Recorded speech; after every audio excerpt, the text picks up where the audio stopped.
We're on page 51. And now is continuing to explain the pasuk.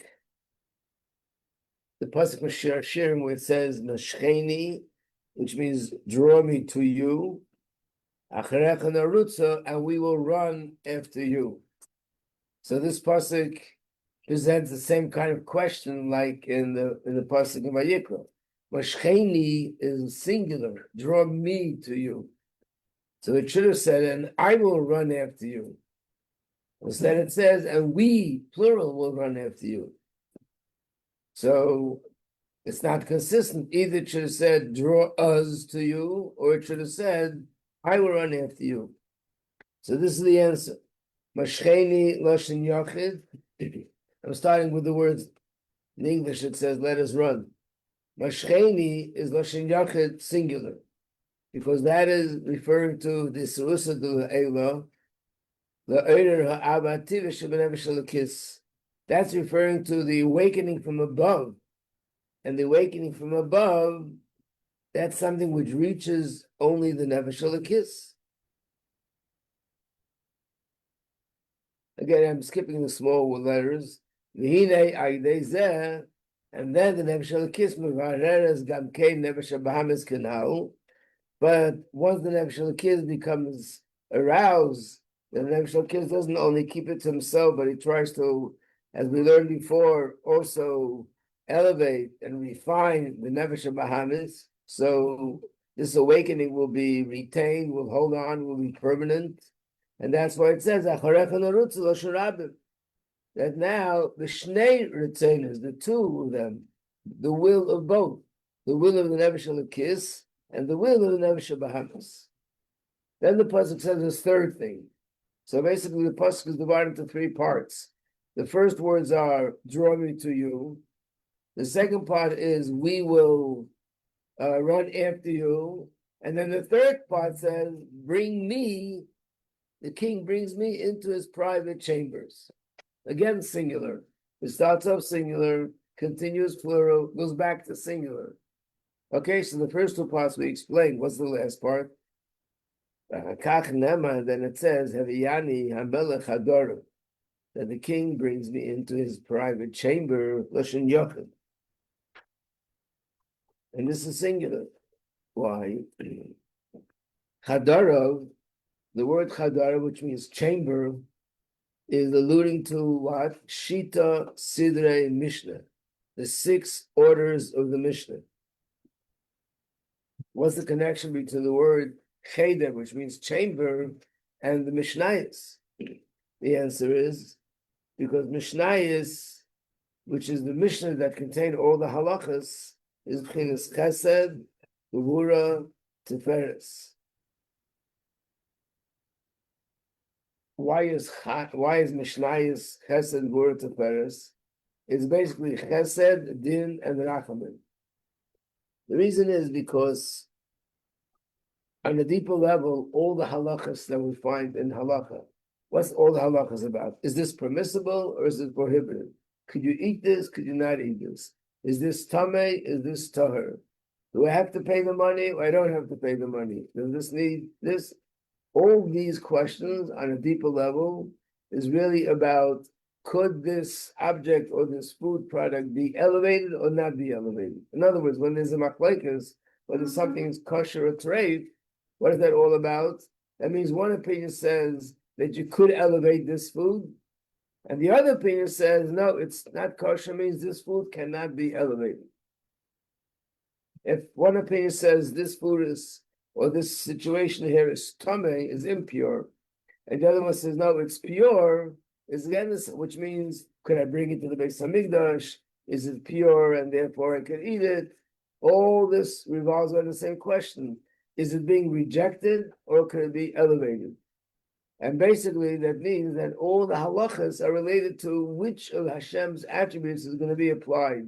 Is it going to be chesed, and therefore the halacha will be that you could elevate it? Or will it be gevura, which means the halacha will be that it can be elevated? And then there's certain things which is a combination of chesed and gevura together, that's the Tiferes. So the word cheder, which means chamber, is made up of three letters: ches, daled, resh. Ches, daled, resh is acronym chesed, din, and rachamim. Chesed is kindness, din is judgment, and rachamim is compassion. Shemehem nimshech, and that's the source for all the halachas regarding things, whether it's kosher or pasul, tamei or tahor, chayiv, whether the person is found guilty, or zakai, the person is found innocent.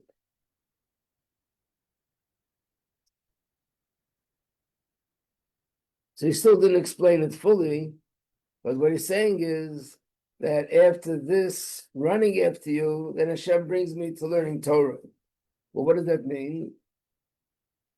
And the simple meaning is, this is the Yid, the Neshama is expressing love for Hashem. It's saying to Hashem, Hashem, I love you, but I'm asking you to draw me to you. And then after Hashem draws me to him, then I am on fire with love for Hashem. Who's I, the Nefesh Elokis? And then I get my Nefesh Habahamis to also be on fire. Now we're both running towards Hashem. Now that we're both running towards Hashem, Hashem says, now I and you will become one. Hashem says, I'll take you into my private chamber. What is the private chamber where we go there, we become one with Hashem? That's learning Torah. Yeah. When you said something objects Gabora or it's Hesed or some are both, what do we do with both objects Tiferes? Well, it's a little bit difficult to go into it now, but again, just generally speaking, both is considered the rachamim, compassion. What does compassion mean? Compassion is a combination of both. Let's say a person standing in front of a judge, and according to pure judgment, this person should be having to spend 3 years in jail. And then the judge says, well, I have compassion on you and your family, so I'm just going to give you 2 years. So the word compassion is where, in essence, what's necessary here is gevura, is judgment, but because of compassion, we will make it less than what's really. So it's a combination of chesed and gevura.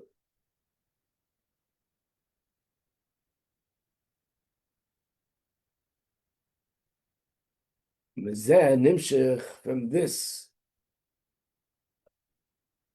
No, I skipped something. Oh, and then he has another question. The words in the pasuk is Havi'ani Hamelech Adar, which actually means the kings brought me into his private chamber. We're supposed to be saying that now that Hashem showed me his love and we both love him, he's going to bring me. Brought me is past tense. What does that mean? So it's yes, because this really is connected to past tense. This is connected to the saying of our sages, when a baby is still in the mother's womb, the baby is taught the entire Torah by an angel.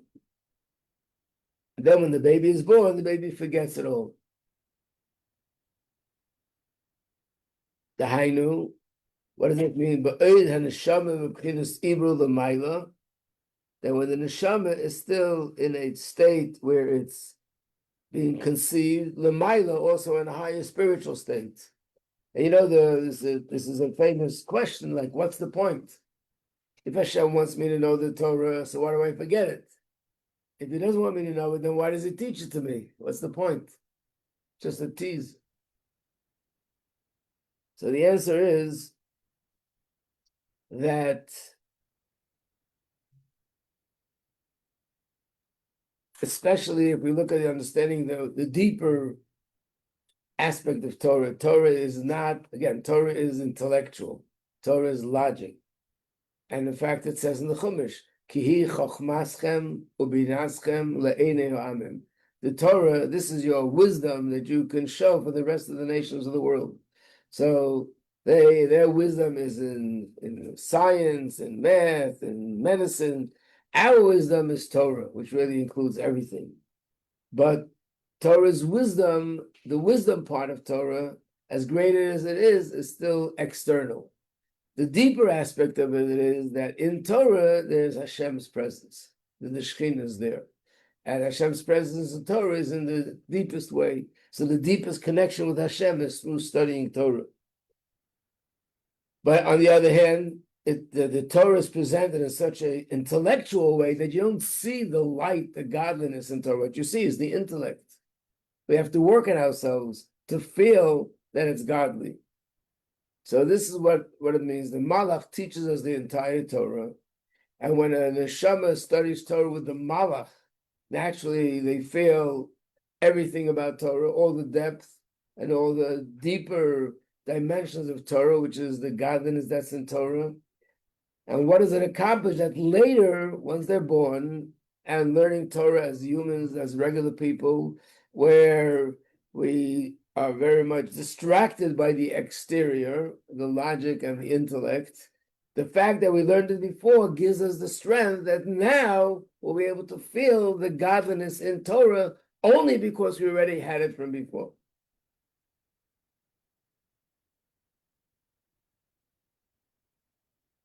That's what he's saying now. The fact that the neshama learns Torah with this angel, this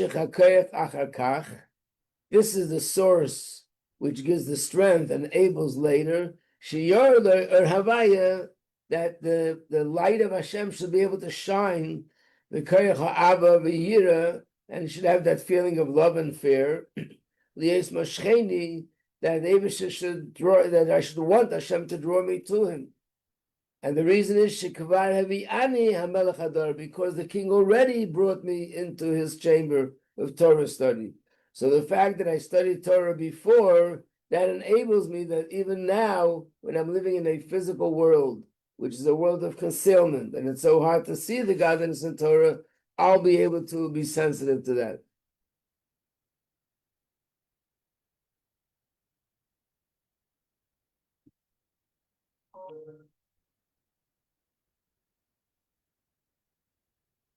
So how does it fit into everything the Mamar is talking about? It's page 55. V'hine. L'ham she'kesusud leila zu the Adam ki Yakriv. Why the Esed HaTorah she'kesus Adam. Okay, so we have to make something clear to be able to follow this. It looks a little bit complicated and not clear, but it really is very clear. Basically, Torah comes in at two different points. Number one is, like we said here, that a person is overcome with love for Hashem, and therefore they want to become one with Hashem. And how do they become one with Hashem? It's through Torah study. But there's also another thing. Remember we said in the Mamar that Adam ki Yakriv means that if Hashem will initiate and want to awaken and arouse me, and if Hashem does that, what do I need to do? Right. Now my question is there anything that I can do? We're going back and forth, but is there anything that I can do that Hashem should arouse me? And that's what he's talking about now. What can I do? I'm not talking about this Rusa de Leila that comes as a result of all the hard work that I did. I'm at the beginning now, and I want Hashem, I would love to have Hashem sort of take the initiative to arouse me. Is there anything that I can do to initiate that initiation? So the answer is yes, through Torah study. And that's what he's going to say now.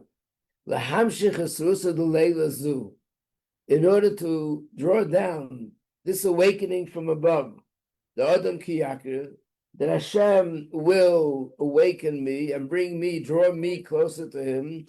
How does that happen? It's through studying Torah. And where do we see that? Because it says Adam, and Torah is called Adam. What is the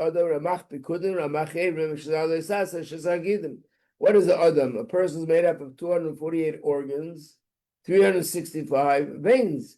The Torah is the book that has in it all the 248 positive commandments and the 365 negative commandments. So this is another thing that Torah is called Adam. Like it says in another Mamar, and therefore when a person studies Torah, especially having this in mind, What does he draw down is that he will merit this Adam ki Yakriv, that Hashem, who's represented by Adam, will bring me closer. We also find this in other pasuk. This is in davening, the pasuk in Ashrei. Karev Hashem l'chol kairav. Hashem is close to all those that call to him. L'chol sheikru be'emes, to all those that call to him be'emes, in a truthful way. And the Gemara says, Ein emes el Torah. The only thing that's absolutely true is Torah. There's a story that the Rebbe told with the previous Rebbe, that he was once traveling, and there were people on the train that were having a discussion about all different kind of political movements, like which one is better than the other. This ism, that ism, or the other ism. And then someone saw the Frierdiker Rebbe from the distance. Of course, he wasn't involved, but he walked over and they said, okay, you represent the Jewish people. So what is Judaism? I guess it's another ism. What does Judaism say about which is the best ism? Is it communism? Is it this ism? Or is it that ism?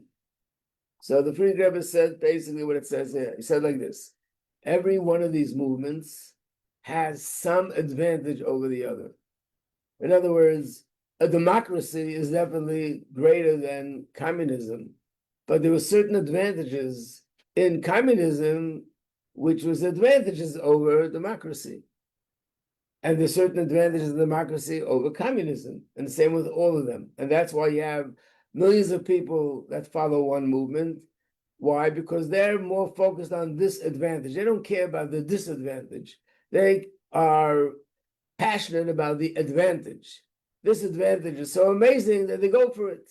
The other group, they're passionate about the other advantage, and therefore they go for that. Even though that has disadvantages, they don't pay attention to it. They're mainly focused on the advantages. And every group has an advantage, has something good about it.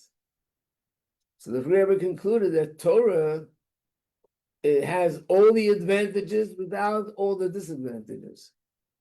So any advantage you find in any movement or any ideology, you will find it in Torah. Why? The answer is very simple. All these other ideologies are created by humans. Humans have flaws. Humans are not perfect.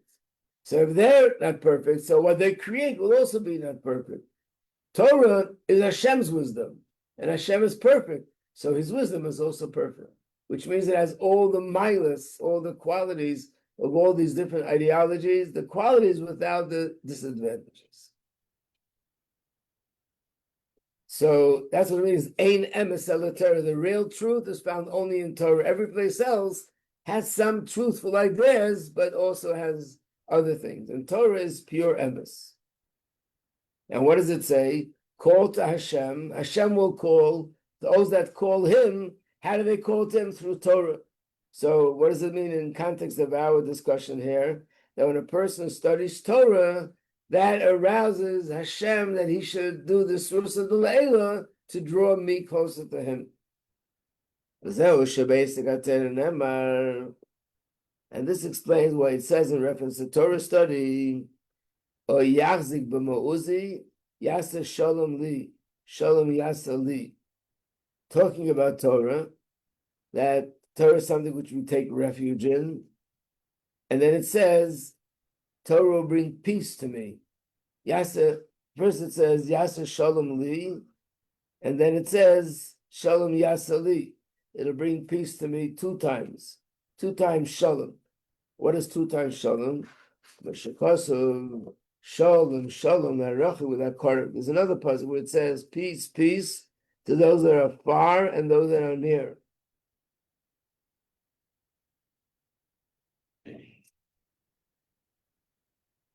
The Gemara explains what is that? What does those 2 things mean?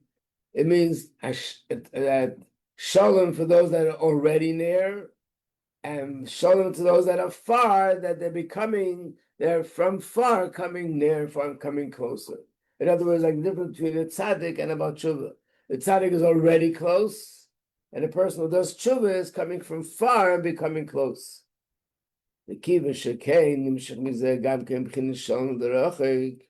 So therefore, Torah is the source of bringing close someone who's far.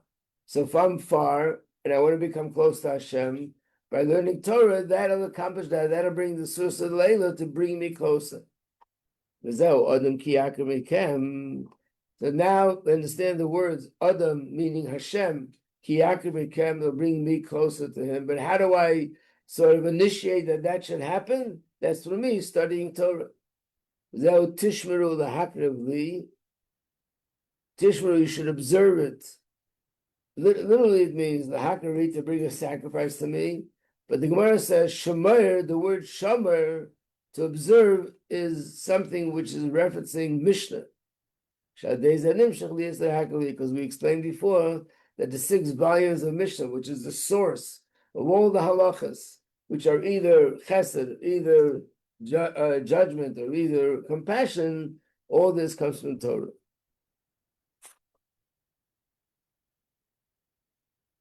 So basically, just to summarize, what we're saying is that there is the 2 carpets of the Sursa Tata, Sursa Elo, and the pasuk when it says Adam Ki Yakriv Mikam means Hashem is bringing me closer, but specifically is the way Hashem manifests through Torah. So therefore, when I study Torah, I will bring that Hashem will bring me closer to Him, and that'll start the whole process, the whole chain of process of me becoming closer to Hashem. As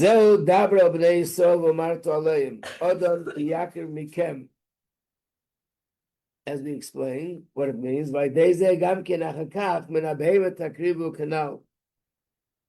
so we're saying that what initiated everything was Hashem brought me closer to Him, and that's through studying Torah.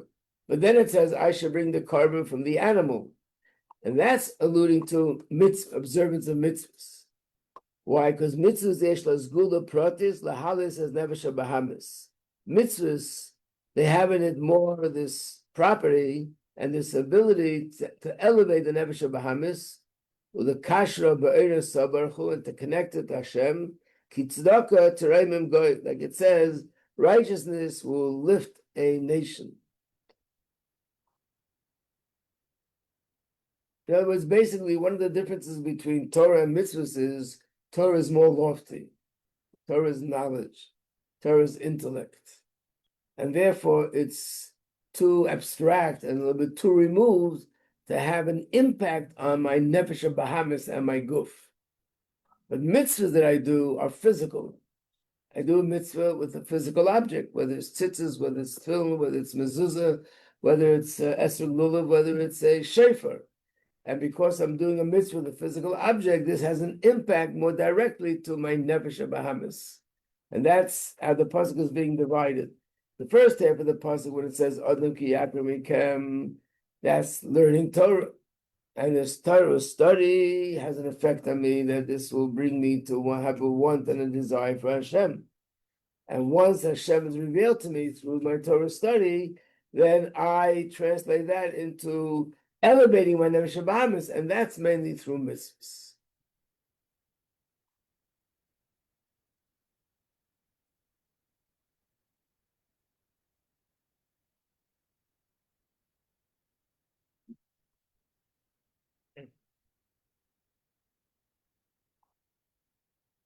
So, again, not to get too confused, but in simple words, but after he explained that this Rusul Leila brings Rusul Tata, he just adds that we can initiate this Rusul. It's a little bit funny because we say Rusul Leila comes from Hashem, not from me, right? But I can go through the back door and initiate, that Hashem should initiate and get me excited. And how do I do that? That's through Torah study. And once Hashem gets me excited, what's my job now? To transform my nefesh bahamis. And that's mainly through mitzvahs. To initiate Hashem's reaching out to me, that's through Torah. But after that's accomplished, then I have to elevate my nefesh bahamis. That's mainly through mitzvahs, because mitzvahs relate to nefesh bahamis more than Torah study, because it's physical.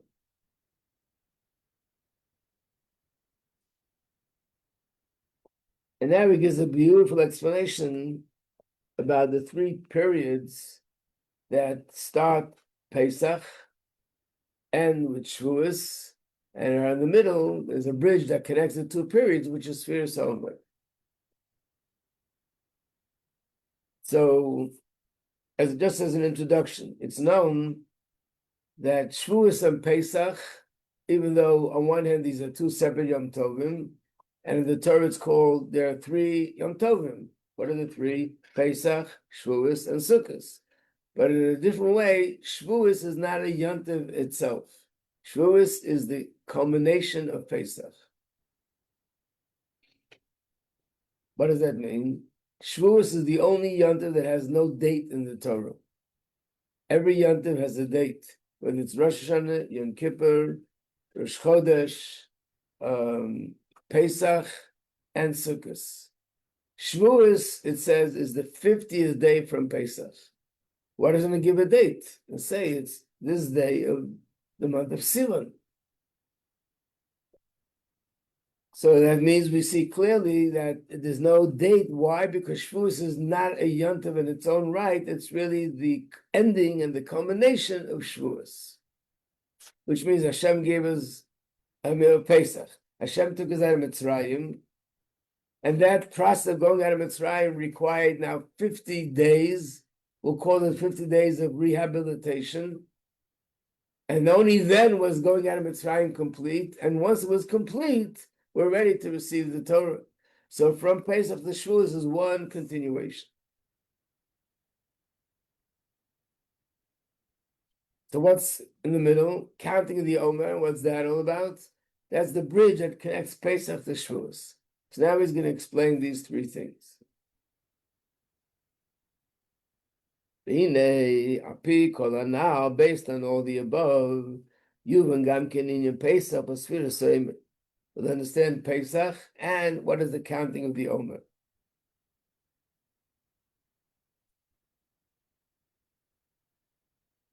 In order to understand this better, we have to have a little bit of better understanding of Sfiras Omer. Actually, the plan is that after Yom Tov we're going to learn, after Pesach we'll learn a mimer about Sfiras Omer. Even though it starts on Pesach, you would like to know more about it, so we'll give a little introduction here. The counting of the Omer means that there was a mitzvah, the second day of Pesach, they would bring a sacrifice, not of an animal, but some sacrifice was made from grain. So they had to take sa'irim. Sa'irim is barley, not wheat. And they brought a carbon. And only after they brought this carbon were people allowed to eat food from the new crop. Until this carbon was brought, you weren't allowed to eat any food from the new season, the new crop. And once they brought this carbon, it says in Chumash, now start counting 50 days. So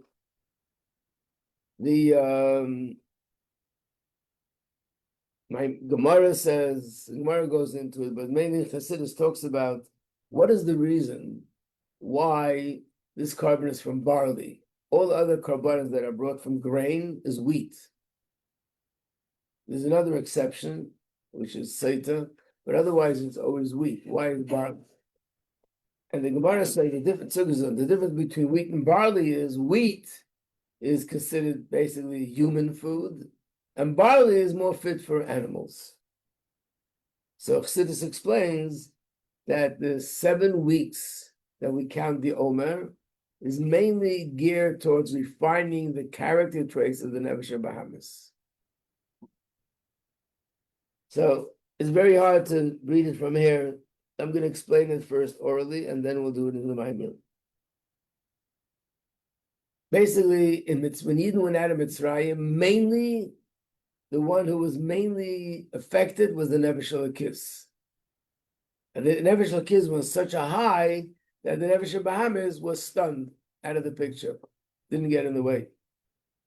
But it wasn't really transformed. Then came 7 weeks to transform the Nefesh Bahamis. What does that mean? It means, using the language of this mimer, on Pesach there was the biggest Isur Sadela you could possibly imagine. Hashem revealed himself in a way that he never revealed himself before or after. All the miracles that happened, this is Hashem revealing himself. So what did we learn before? When Hashem reveals himself, who gets inspired? The Nefesh Elokis or the Nefesh Bahamis? Who responds to that? The Nefesh Elokis. Nefesh Bahamis doesn't respond to godly light. It doesn't even see God. It's not in its frequency. It doesn't see godly light. So now, when Yidden went out of Mitzrayim, means Nefesh Elokis went out of Mitzrayim. What about Nefesh Bahamis? Nefesh Bahamis is also okay because the godly light inspired the Nefesh Elokis in such a way that Nefesh Bahamis was just stunned to be quiet and doesn't get in the way. But that doesn't help us. We want Nefesh Bahamis to be transformed. So for that, Hashem says, now you have 7 weeks. These 7 weeks, start working on transforming your Nefesh Bahamis. And this explains why the carbon is made out of barley, which is food for an animal. Why? Because this carbon is all about elevating the Nefesh Bahamis. And this also explains the question that many people have, why only 7 weeks? Why not 10 weeks? Why shouldn't there be 1 week for Chokhmah, 1 week for Bina, 1 week for Das? How come it only starts with Chesed? And the answer is because this is geared towards the Nefesh Bahamis, and the Nefesh Bahamis is mainly midos, mainly emotion. Like it says in Tanya, the Nefesh Elokis is in the brain. The Nefesh Bahamis is in the heart, because the Nefesh Bahamis is primarily emotion. And emotion is 7 emotions.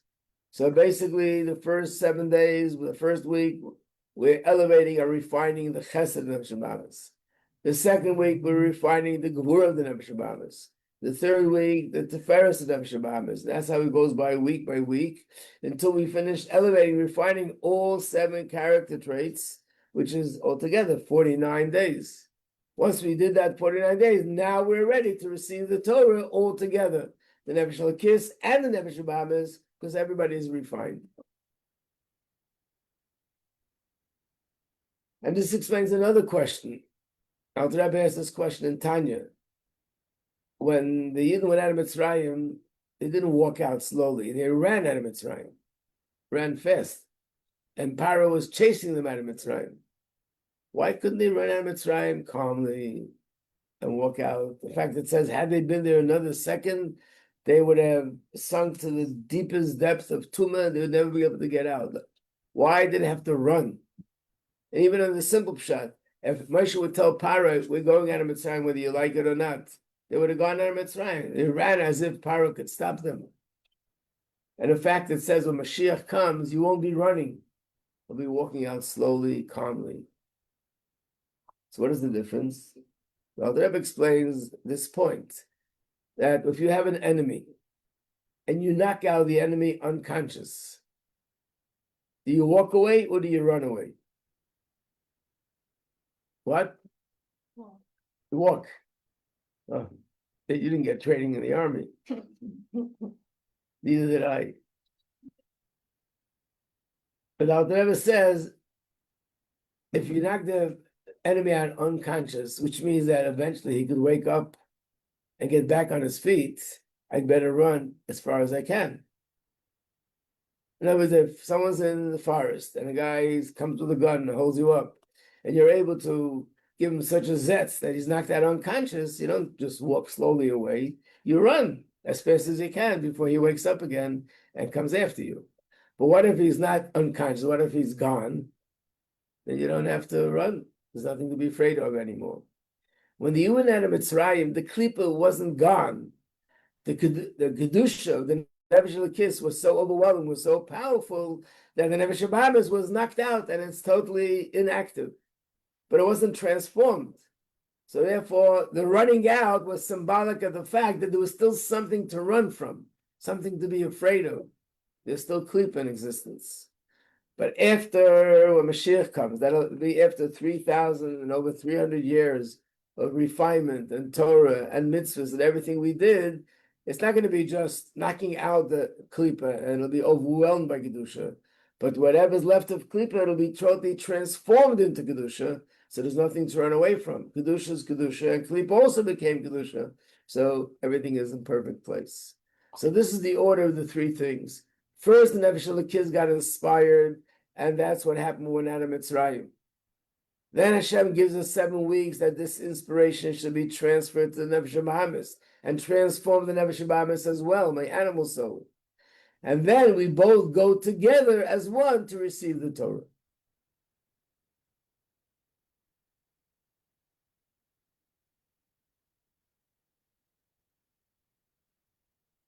Let's see the words inside. At least start. So that's Gimel.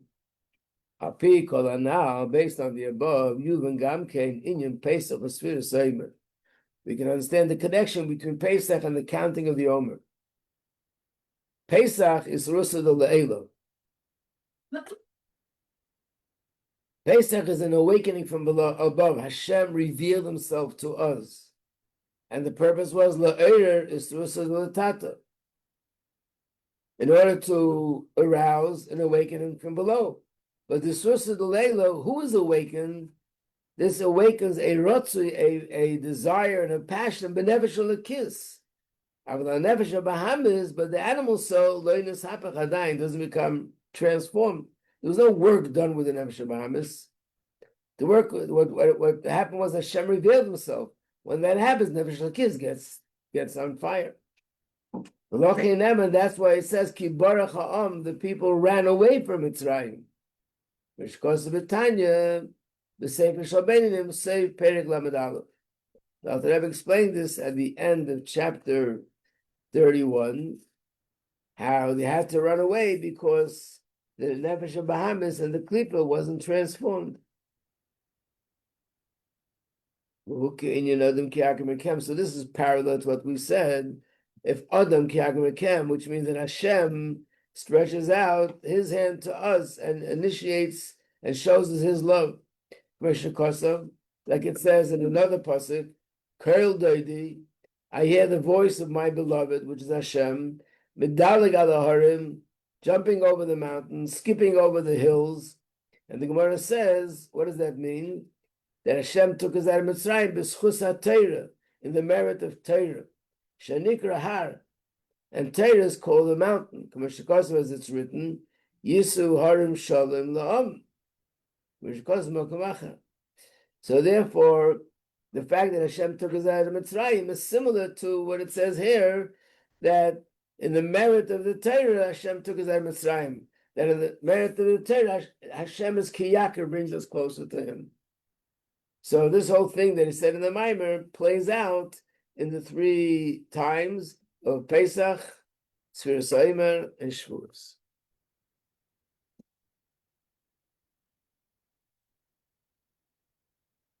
Okay, to be continued tomorrow, and then we'll do the review.